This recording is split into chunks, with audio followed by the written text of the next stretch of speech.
Promotion শব্দটা শুনলেই আমাদের অনেকের ক্যারিয়ারের পরের ধাপটার কথা মাথায় আসে, তাই না? কিন্তু এই প্রমোশনের পথটা অনেক সময়ই বেশ ধাঁধার মতো লাগে।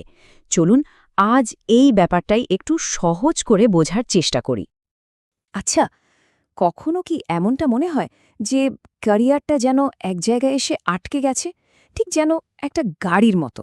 গিয়ার নিউট্রালে, ইঞ্জিন চলছে কিন্তু গাড়িটা এক চুলও এগোচ্ছে না। ভাবুন তো, নিজের সেরাটা দেওয়া হচ্ছে, সব কাজ সময় শেষ হচ্ছে, টার্গেটও মিট হচ্ছে, কিন্তু তারপরেও দেখা যাচ্ছে প্রমোশনটা অন্য কেউ পেয়ে গেল।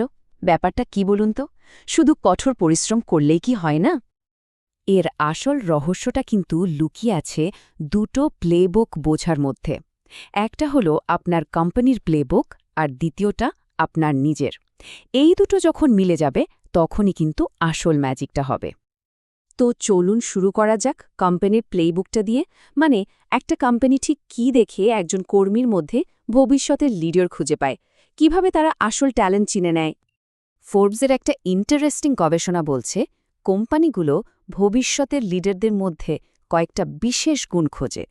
প্রথমেই আসে কিউরিওসিটি বা জানার আগ্রহ, মানে শুধু নিজের কাজের মধ্যেই সীমাবদ্ধ না থেকে নতুন কিছু শেখার একটা তাগিদ।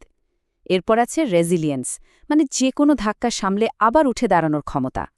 আর হ্যাঁ, নিজে থেকে উদ্যোগ নেওয়া আর শুধু সমস্যা দেখানো নয়, সমাধান নিয়ে আসা, এই দুটো তো থাকতেই হবে। কিন্তু প্রশ্নটা হলো, এই যে সফট স্কিলের কথা আমরা বলছি, এগুলো তো আর গণিতের মতো মাপা যায় না, তাই না? তাহলে কোম্পানিগুলো কিভাবে এগুলো নিরপেক্ষভাবে বিচার করে? আচ্ছা, এখানেই চলে আসে একটা দারুণ টুল যার নাম বিহেভিয়ারাল অবজারভেশন স্কেল বা সংক্ষেপে বিওএস। এই সিস্টেমটা কিন্তু কাজের ফাইনাল রেজাল্টের ওপর ফোকাস করে না, বরং এটা দেখে যে কিছু দরকারি আচরণ, যেমন ধরুন কোনো মিটিংয়ে নিজে থেকে আইডিয়া দেওয়া, সেটা কত ঘন ঘন করা হচ্ছে। মানে কি করলেনের থেকেও বেশি গুরুত্বপূর্ণ হয়ে ওঠে কিভাবে করলেন। তার মানে আসল কথাটা কি দাঁড়ালো? কোম্পানিগুলো শুধু আজকের কাজ দেখছে না, তারা আসলে বোঝার চেষ্টা করছে যে ভবিষ্যতে আপনার মধ্যে কতটা প্রভাব ফেলার সম্ভাবনা আছে। তারা এমন একজনকে খুঁজছে যে কিনা প্রতিষ্ঠানকে সামনে এগিয়ে নিয়ে যেতে পারবে। তো কোম্পানির প্লেবুক তো বোঝা গেল, এবার আসা যাক দ্বিতীয় প্লেবুকে, মানে আপনার নিজের ক্যারিয়ারের প্ল্যান। আর এর শুরুটাই হয় একটা প্রোঅ্যাক্টিভ মাইন্ডসেট বা উদ্যোগী মানসিকতা দিয়ে।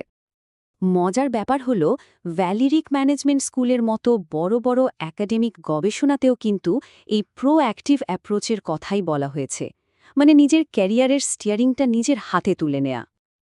এই পুরো প্রসেসটাকে আমরা কিন্তু খুব সহজ 4টা ধাপে ভাগ করে ফেলতে পারি।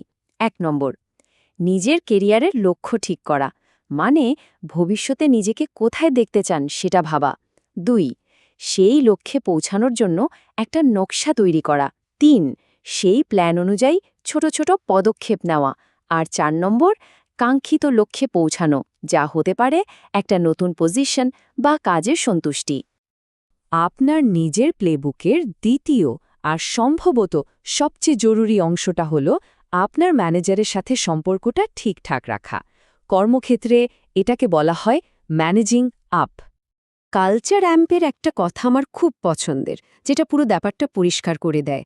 তারা বলছে ম্যানেজিং আপ মানে হল আপনার ম্যানেজারের সাথে একটা শক্তিশালী ও কার্যকর সম্পর্ক তৈরি করা, যাতে আপনারা দুজনেই নিজেদের সেরা কাজটা করতে পারেন।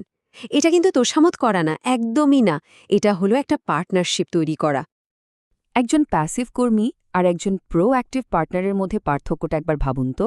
একজন শুধু নির্দেশের জন্য বসে থাকেন আর সমস্যা হলে শুধু রিপোর্ট করেন।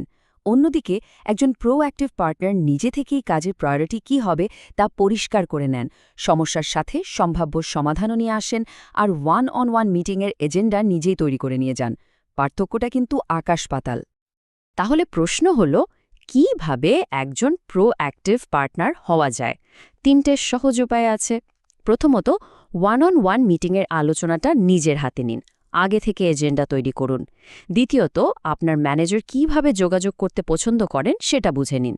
আর তৃতীয়ত, মাঝে মাঝে সিচুয়েশন, বিহেভিয়ার, ইম্প্যাক্ট মডেল ব্যবহার করে গঠনমূলক ফিডব্যাক দিন। মানে কোন পরিস্থিতিতে কী আচরণের ফলে কী প্রভাব পড়েছে সেটা গুছিয়ে বলা। বেশ, এবার আসা যাক আপনার প্লেবুকের শেষ অধ্যায়, আর সেটা হলো স্ট্র্যাটেজিক ভিজিবিলিটি। কারণটা খুব সহজ, শুধু ভালো কাজ করলেই হবে না, সেই কাজটা যে হচ্ছে সেটা সঠিক লোককে জানাতেও হবে। একটা সত্যি কথা কি জানেন, দারুণ কাজও কিন্তু চোখে পড়ে না যতক্ষণ না আপনি নিজে সেটাকে দৃশ্যমান করছেন। নিজের কাজের মার্কেটিংটা নিজেকেই করতে হবে। তাহলে নিজের কাজকে সবার নজরে আনবেন কিভাবে? কয়েকটা সহজ টিপস দিই। পরিষ্কার করে ইমেল আর রিপোর্ট লেখা শিখুন, প্রেজেন্টেশন আর গল্প বলার দক্ষতা বাড়ান, মাঝে মাঝে নিজের কাজের বাইরেও দায়িত্ব নিন, প্রমোশনের আগেই নিজেকে প্রমোট করুন। আর হ্যাঁ, নিয়মিতভাবে নিজের ছোট বড় সব অ্যাচিভমেন্ট আপনার বসের সাথে শেয়ার করতে ভুলবেন না। সব কিছুর শেষে আসুন প্রমোশনকে একটু অন্যভাবে দেখি। এটাকে শুধু একটা পুরস্কার না ভেবে বরং একটা ইনভেস্টমেন্ট হিসেবে ভাবা যাক। কিন্তু একটা প্রশ্ন থেকেই যায়, তাই না? প্রমোশন যদি এত ভেবেচিন্তে দেওয়া হয়, তাহলে অনেক সময় কেন এমন হয় যে প্রমোশনের পরেই কেউ চাকরি ছেড়ে দেয় বা নতুন রোলে গিয়ে ঠিকঠাক কাজ করতে পারে না? এই সংখ্যাটা দেখলে হয়তো আপনিও অবাক হবেন। টাই ট্যালেন্টের একটা স্টাডি বলছে নতুন প্রমোশন পাওয়া কর্মীদের প্রায় 29% ভাবা যায় 1 মাসের মধ্যেই চাকরিটা ছেড়ে দেন। আর এর সবচেয়ে বড় কারণগুলোর একটা হলো নতুন ভূমিকার জন্য যে সাপোর্ট দরকার সেটার অভাব। আর ঠিক এখানেই আমাদের পুরো আলোচনার সারমর্মটা লুকিয়ে আছে। এই কথাটা মনে গেঁথে নিন, প্রমোশন কোনো পুরস্কার নয়, এটা একটা বিনিয়োগ। কোম্পানি যেমন আপনার উপর বিনিয়োগ করছে, তেমনই আপনাকেও নিজের উপর বিনিয়োগ করতে হবে। তাহলে এখন নিজেকে জিজ্ঞেস করার পালা, নিজের প্রমোশনের জন্য প্রথম বিনিয়োগটা কি হবে? কোন দিকে প্রথম পা ফেলবেন? কোন দক্ষতাটা বাড়ানোর দিকে বা কোন সম্পর্কটা উন্নত করার দিকে আগে নজর দেবেন?